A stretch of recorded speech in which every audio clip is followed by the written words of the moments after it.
ನಮಸ್ಕಾರ, ನೀವು ನೋಡ್ತಾ ಇದ್ದೀರಾ ರಿಪಬ್ಲಿಕ್ ಕನ್ನಡದ ಪಕ್ಕಾ ಪಾಲಿಟಿಕ್ಸ್. ನಾನು ಸ್ಮಿತಾ ರಂಗನಾಥ್. ರಾಜಕೀಯ ವಲಯದಲ್ಲಿ ಸುದ್ದಿ ಮಾಡ್ತಾ ಇರುವ ಅನೇಕ ವಿಚಾರಗಳ ಜೊತೆಗೆ ರಾಜಕೀಯಕ್ಕೆ ಇಂಡೈರೆಕ್ಟ್ ಆಗಿ ಲಿಂಕ್ ಆಗಿರುವ ಕೆಲ ವಿಚಾರಗಳನ್ನ ಕೂಡ ಇವತ್ತಿನ ಪಕ್ಕಾ ಪಾಲಿಟಿಕ್ಸ್ ನಲ್ಲಿ ನಿಮ್ಮ ಮುಂದೆ ವಿವರಿಸ್ತಾ ಹೋಗ್ತೀವಿ. ಫಾರ್ ಎಕ್ಸಾಂಪಲ್, ದರ್ಶನ್ ಪ್ರಕರಣ. ಎಷ್ಟೇ ರಾಜಕಾರಣಿಗಳ ಪ್ರಭಾವಿಗಳ ಶ್ರೀರಕ್ಷೆಯನ್ನ ಪಡ್ಕೊಳ್ಳೋ ಪ್ರಯತ್ನ ಮಾಡಿದ್ರೂ ಕೂಡ ಚಾರ್ಜ್ ಶೀಟ್ ಬಯಲಾದ ನಂತರದಲ್ಲಿ ದರ್ಶನ್ ಅಂಡ್ ಗ್ಯಾಂಗ್ನ ಕ್ರೌರ್ಯ ಎಂಥದ್ದು ಅನ್ನೋದು ಬಟಾ ಬಯಲಾಗಿದೆ. ಇದರ ಜೊತೆಗೆ ಸ್ಯಾಂಡಲ್ವುಡ್ನಲ್ಲಿ, ಮಾಲಿವುಡ್ನಲ್ಲಿ ಇರುವಂತೆಯೇ ಲೈಂಗಿಕ ಕಿರುಕುಳದ ಪ್ರಕರಣಗಳು ಇವೆ. ಅದನ್ನ ತಡೆಗಟ್ಟಿ ಅಂತ ಹೇಳಿ ಮುಖ್ಯಮಂತ್ರಿಗಳ ಕಚೇರಿಯನ್ನ ತಲುಪಿದೆ ಮನವಿ ಪತ್ರ. ಡೈರೆಕ್ಟ್ ಆಗಿ ರಾಜಕೀಯಕ್ಕೆ ಸಂಬಂಧಿತ ಅಲ್ಲದೆ ಹೋದ್ರೂ ಕೂಡ ಎರಡೂ ಸುದ್ದಿಗಳು ರಾಜಕೀಯವನ್ನ ಕೂಡ ಒಳಗೊಂಡಿರೋದ್ರಿಂದ ಇದರ ಡೀಟೇಲ್ಸ್ ಅನ್ನ ಕೂಡ ಇವತ್ತಿನ ಪಕ್ಕಾ ಪಾಲಿಟಿಕ್ಸ್ ನಲ್ಲಿ ಇಡ್ತಾ ಹೋಗ್ತೀವಿ. ಇದರ ಜೊತೆಗೆ ಡಿ.ಕೆ. ಶಿವಕುಮಾರ್ ಅವರಿಗೆ ಬಿಡದ ಸಂಕಷ್ಟ, ಹಾಗೆ ಕುಮಾರಸ್ವಾಮಿ ಅವರ ಕ್ಷೇತ್ರದಲ್ಲಿ ಇದೀಗ ವಿಚಿತ್ರವಾದ ರಿವೆಂಜ್ ಪಾಲಿಟಿಕ್ಸ್ ಶುರುವಾಗಿದೆ. ಇದೆಲ್ಲವನ್ನ ಕೂಡ ನೋಡ್ತಾ ಹೋಗೋಣ. ಇವತ್ತಿನ ಪಕ್ಕಾ ಪಾಲಿಟಿಕ್ಸ್ ಅನ್ನ ಶುರು ಮಾಡೋಣ ಇವತ್ತಿನ ದೊಡ್ಡ ಸುದ್ದಿಯ ಮೂಲಕ.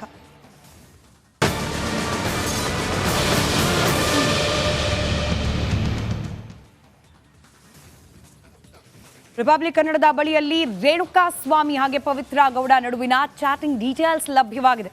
ರಿಪಬ್ಲಿಕ್ ಕನ್ನಡದ ಬಳಿಯಲ್ಲಿ ಇಬ್ಬರ ನಡುವೆ ನಡೆದ ಚಾಟ್. ಇನ್ಫ್ಯಾಕ್ಟ್ ಈ ಇಡೀ ಕೊಲೆ ಪ್ರಕರಣಕ್ಕೆ ಮೂಲ ಕಾರಣವಾಗಿದ್ದೆ ಈ ಚಾಟ್ಗಳು.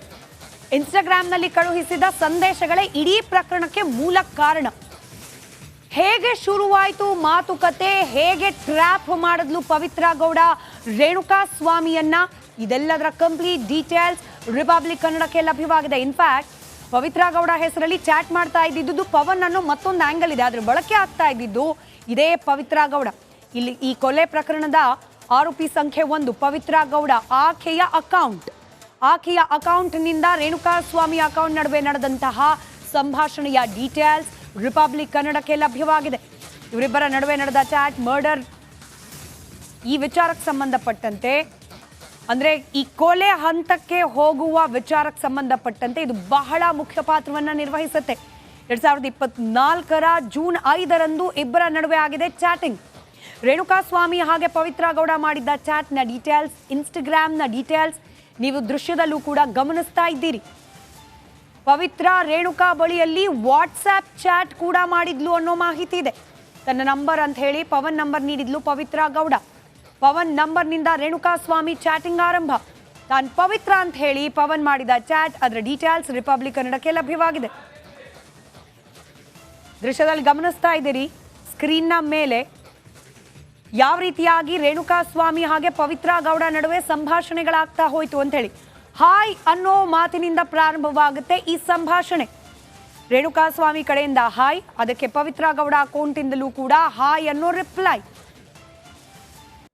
ಲೊಕೇಶನ್ ವಿಚಾರಕ್ಕೂ ಕೂಡ ಇಲ್ಲಿ ಚರ್ಚೆ ಆಗಿದೆ.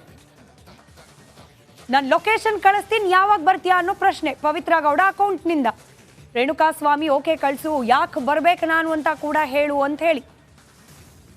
ಪವಿತ್ರ ಗೌಡ ನಿನಗೆ ಏನು ಬೇಕು ಅನ್ನೋದನ್ನ ಹೇಳು ಅಂತ ಹೇಳಿ ಈ ಕಡೆಯಿಂದ.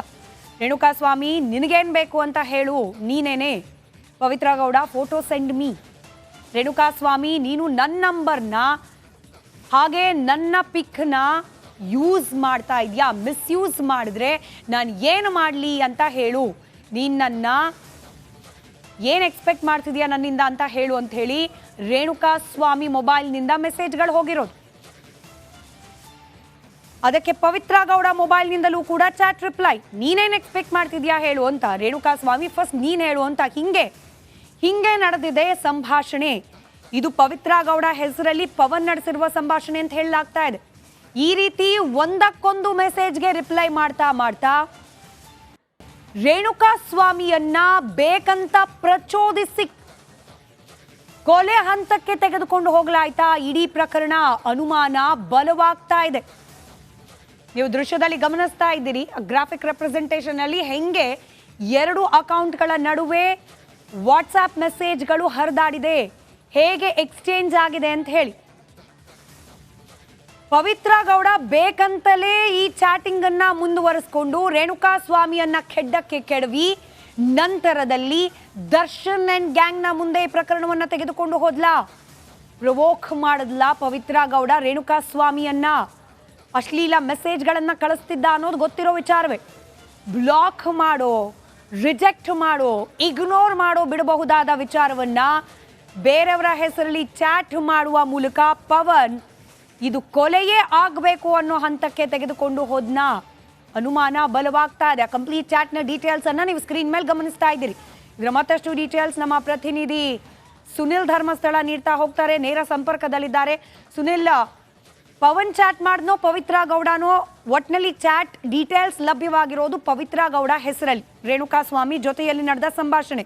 ಇದನ್ನ ಗಮನಿಸ್ತಾ ಇದ್ರೆ ರೇಣುಕಾ ಸ್ವಾಮಿಗೆ ರಿಪ್ಲೈ ಮಾಡುವ ಮೂಲಕ ಆತನನ್ನ ಟ್ರ್ಯಾಪ್ ಮಾಡಿ ಕೆಡ್ಡಕ್ಕೆ ಕೆಡುವ ಪ್ರಯತ್ನ ಮಾಡಲಾಗಿದೆಯಾ, ಆತನನ್ನ ಪ್ರಚೋದನೆಗೆ ಒಳಪಡಿಸಲಾಗಿದೆಯಾ ಅನ್ನೋ ಅನುಮಾನ ಬರ್ತಾ ಇದೆ. ಎಸ್ ಸ್ಮಿತಾ, ಇಡೀ ಪ್ರಕರಣದಲ್ಲಿ ಒಂದು ಗಮನಿಸಬೇಕಾದಂಥ ವಿಚಾರ ಅಂತ ಹೇಳಿದರೆ, ಆರಂಭದಲ್ಲಿ ಇದೇ ರೇಣುಕಾ ಸ್ವಾಮಿ ಈಕೆಯನ್ನು ಪವಿತ್ರ ಗೌಡನ ಇನ್ಸ್ಟಾಗ್ರಾಮ್ನಲ್ಲಿ ಫಾಲೋ ಮಾಡ್ತಿದ್ದ, ಅಲ್ಲಿ ಕಮೆಂಟ್ ಮಾಡ್ತಿದ್ದ. ಆ ಟೈಮ್ನಲ್ಲಿ ಪವಿತ್ರ ಗೌಡ ಕೂಡ ಗೊತ್ತಾಗಿತ್ತು ಈ ರೇಣುಕಾ ಸ್ವಾಮಿ ಅನ್ನುವಂಥ ವ್ಯಕ್ತಿ ಫೇಕ್ ಅಕೌಂಟ್ನ ಯೂಸ್ ಮಾಡಿಕೊಂಡು ಈ ರೀತಿಯ ಮೆಸೇಜ್ ಮಾಡ್ತಿದ್ದಾನೆ ಅನ್ನುವಂಥದ್ದು ಗೊತ್ತಾಗಿತ್ತು. ಹಾಗಾಗಿ ಆತನನ್ನು ಪತ್ತೆ ಹಚ್ಚೋದಕ್ಕೋಸ್ಕರ ಆಕೆ ಮಾಡಿಕೊಂಡ ಪ್ಲ್ಯಾನ್ ಏನು ಅಂತ ಹೇಳಿದರೆ, ನೀನು ಇನ್ಸ್ಟಾಗ್ರಾಮ್ನಲ್ಲಿ ಮೆಸೇಜ್ ಮಾಡೋದು ಬೇಡ, ವಾಟ್ಸಪ್ ಮೂಲಕ ಮೆಸೇಜ್ ಮಾಡು ಅನ್ನುವಂಥದ್ದನ್ನು ಆಕೆ ಹೇಳಿರ್ತಾಳೆ. ಸೊ ಅದರ ಪ್ರಕಾರ ಆಕೆ ಒಂದು ನಂಬರ್ನ ಕೊಡ್ತಾಳೆ, ಇದು ನನ್ನದೇ ನಂಬರ್ ಅಂತ ಹೇಳಿ ಪವನ್ನ ನಂಬರ್ನ ಕೊಟ್ಟಿರ್ತಾಳೆ. ಆ ಮೊಬೈಲ್ ನಂಬರ್ಗೆ ಯಾವುದೇ ರೀತಿಯ DP ಫೋಟೋ ಯಾವುದೂ ಕೂಡ ಇರಲ್ಲ. ಆದರೆ ಈ ನಂಬರ್ ಸಿಕ್ಕಿದ ತಕ್ಷಣ ರೇಣುಕಾ ಸ್ವಾಮಿ ಮೆಸೇಜ್ ಮಾಡ್ತಾನೆ ಹಾಯ್ ಅಂತೇಳಿ. ಸೊ ಅಲ್ಲಿಂದ ಚಾಟಿಂಗ್ ಆರಂಭ ಆಗುತ್ತೆ. ಸೊ ಪವನ್ ಯಾವ ರೀತಿ ಮೆಸೇಜ್ ಮಾಡ್ತಾ ಇದ್ದ ಅಂತ ಹೇಳಿದರೆ, ತಾನೇ ಪವಿತ್ರ ಗೌಡ ಅಂತ ಹೇಳಿಕೊಂಡು ಆತ ಇದೇ ರೇಣುಕಾ ಸ್ವಾಮಿ ಜೊತೆಗೆ ಮೆಸೇಜ್ನ ಮಾಡ್ತಿದ್ದ. ಆ್ಯಂಡ್ ಅದೆಲ್ಲವೂ ಕೂಡ ಕನ್ವರ್ಸೇಷನ್ ಹೆಂಗಿತ್ತು ಅಂತ ಹೇಳಿದರೆ, ಇವರಿಗೂ ಕೂಡ ಗೊತ್ತಿತ್ತು ರೇಣುಕಾ ಸ್ವಾಮಿಯ ಇಂಟೆನ್ಷನ್ ಏನು, ಆತ ಏನಕ್ಕೆ ಮೆಸೇಜ್ ಮಾಡ್ತಿದ್ದಾನೆ ಅನ್ನೋಂಥದ್ದು ಕೂಡ ಗೊತ್ತಿತ್ತು. ಆದರೆ ಆತನನ್ನು ಟ್ರ್ಯಾಪ್ ಮಾಡಬೇಕು, ಜೊತೆಗೆ ನಾಳೆ ದಿನ ಡಿ ಬಾಸ್ ಬಳಿ, ದರ್ಶನ್ ಬಳಿ ಈ ವಿಚಾರವನ್ನು ಹೇಳಬೇಕು, ಈತ ಕೆಟ್ಟದಾಗಿ ಮೆಸೇಜ್ ಮಾಡಿದ್ದಾನೆ, ಅವನಿಗೆ ಏನಾದರೂ ಮಾಡಬೇಕು ಅಂತೇಳಿ. ಸೊ ಅದಕ್ಕೋಸ್ಕರ ಸಾಕಷ್ಟು ಪ್ರೊವೊಕೇಟಿವ್ ಆಗಿ ಇವರಿಬ್ಬರು ಕೂಡ ಮೆಸೇಜ್ ಮಾಡಿರುವಂಥದ್ದು ಕೂಡ ಈ ಚಾಟ್ ಮೂಲಕ ಗೊತ್ತಾಗುತ್ತೆ. ಈ ಪ್ರಕರಣ ಆಚೆ ಬಂದ್ಮೇಲೆ ಸುನಿಲ್, ನಿಮ್ಮನೆ ಹೆಣ್ಮಕ್ಳಿಗೆ ಹಿಂಗೆಲ್ಲ ಮೆಸೇಜ್ ಕಳ್ಸಿದ್ರೆ ಸುಮ್ಮನಿರ್ತಿದ್ರ ಅಂತ ಕೆಲವರು ವಾದ ಮಾಡ್ತಿದ್ದಾರಲ್ಲ, ಅವ್ರ ಮನೆ ಹೆಣ್ಮಕ್ಳು ಸುಮ್ಮನಿರ್ದಲ್ಲೇ ಹಿಂಗೆಲ್ಲ ಪ್ರೊವೊಕೇಟಿವ್ ಆಗಿ ಟೆಕ್ಸ್ಟ್ ಕಳಿಸ್ತಾರ ಅನ್ನೋದನ್ನು ಕೂಡ ಅವರು ಬಹುಶಃ ಆತ್ಮಾವಲೋಕನ ಮಾಡ್ಕೊಳ್ಳೋ ಪರಿಸ್ಥಿತಿನ ಅಂತ ಹೇಳಿ ಈ ಚಾಟ್ ಡೀಟೇಲ್ಸ್ ಆಚೆ ಬಂದ ಮೇಲೆ. ಸ್ಮಿತಾ, ಯಾಕೆಂತ ಹೇಳಿದರೆ ಈ ಥರ ಈಗ ಸೆಲೆಬ್ರಿಟಿ ಫೀಲ್ಡಲ್ಲಿ ಇರುವಂಥವರಿಗೆ ಮೆಸೇಜ್ಗಳು ಬರುವಂಥದ್ದು ಸಹಜ ಅಂತ ಹೇಳ್ಬೋದು. ಹಾಗಂತ ಹೇಳ್ಬಿಟ್ಟು ಅದು ಸರಿ ಅಂತಲ್ಲ, ಆದರೆ ಅವ್ರಿಗೆ ಬರ್ತಾ ಇರುತ್ತೆ. ಯೂಶ್ವಲ್ ಆಗಿ ಏನು ಮಾಡ್ತಾರೆ, ಅವರು ಅದನ್ನು ಇಗ್ನೋರ್ ಮಾಡ್ತಾರೆ, ಬ್ಲಾಕ್ ಮಾಡ್ತಾರೆ, ಇಲ್ಲಾಂದ್ರೆ ರಿಪ್ಲೈ ಮಾಡಲ್ಲ, ಅಲ್ಲಿಗೆ ಸುಮ್ಮನಾಗ್ಬಿಡ್ತಾರೆ. ಆದರೆ ಈ ಪ್ರಕರಣದಲ್ಲಿ ಆಗಿರೋದೇನು ಅಂತ ಹೇಳಿದರೆ, ಪವಿತ್ರ ಗೌಡ ಇಗ್ನೋರ್ ಮಾಡೋ ಬದಲು ಆತನನ್ನು ಫೈಂಡ್ ಔಟ್ ಮಾಡಬೇಕು ಅನ್ನೋ ಕಾರಣಕ್ಕೋಸ್ಕರ ಎಲ್ಲ ರೀತಿಯ ಪ್ರಯತ್ನಗಳನ್ನು ಮಾಡಿ ಈ ವಾಟ್ಸಪ್ ನಂಬರ್ನು ಕೂಡ ಕೊಟ್ಟು ಆ ಮೂಲಕ ಚಾಟ್ ಮಾಡ್ತಿದ್ಲು. ಮಾತ್ರ ಅಲ್ಲ, ಆತನಿಗೆ ನೀನು ಲೊಕೇಶನ್ ಕಳಿಸು ಅನ್ನುವಂಥದ್ದು ಕೂಡ ಹೇಳಿರ್ತಾರೆ. ಅದರ ಇಂಟೆನ್ಷನ್ ಏನು ಅಂತ ಹೇಳಿದರೆ, ಆತನ ಲೊಕೇಶನ್ ಎಲ್ಲಿ ಅನ್ನುವಂಥದ್ದು ಗೊತ್ತಾರೆ, ತನ್ನ ಹುಡುಗರ ಕಡೆಯಿಂದ ಆತನ ಮನೆ ಎಲ್ಲಿದೆ ಅನ್ನುವಂಥದ್ದು ಪತ್ತೆ ಹಚ್ಬೋದು, ನಾಳೆ ದಿನ ಅವನನ್ನು ಎತ್ತಾಕೊಂಡ್ಬರೋದಕ್ಕೆ ಈಸಿ ಆಗುತ್ತೆ ಅನ್ನೋ ಕಾರಣಕ್ಕೋಸ್ಕರ ಪದೇ ಪದೇ ಆತನಿಗೆ ಲೊಕೇಶನ್ ಕಳಿಸು ಅನ್ನುವಂಥದ್ದು ಕೂಡ ಹೇಳಿರ್ತಾರೆ. ಸೊ ಈ ಮೂಲಕನೇ ಗೊತ್ತಾಗುತ್ತೆ ಅವನನ್ನು ಪತ್ತೆ ಹಚ್ಚಿ ಅವನ್ನ ಕರ್ಕೊಂಡ್ಬಂದು ಅವನಿಗೆ ಬುದ್ಧಿ ಕಲಿಸಬೇಕು ಅನ್ನುವಂಥದ್ದು ಇವರ ಇಂಟೆನ್ಷನ್ ಆಗಿತ್ತು ಅನ್ನುವಂಥದ್ದು. ರೈಟ್, ಧನ್ಯವಾದ ಸುನಿಲ್ ಮಾಹಿತಿಗಾಗಿ.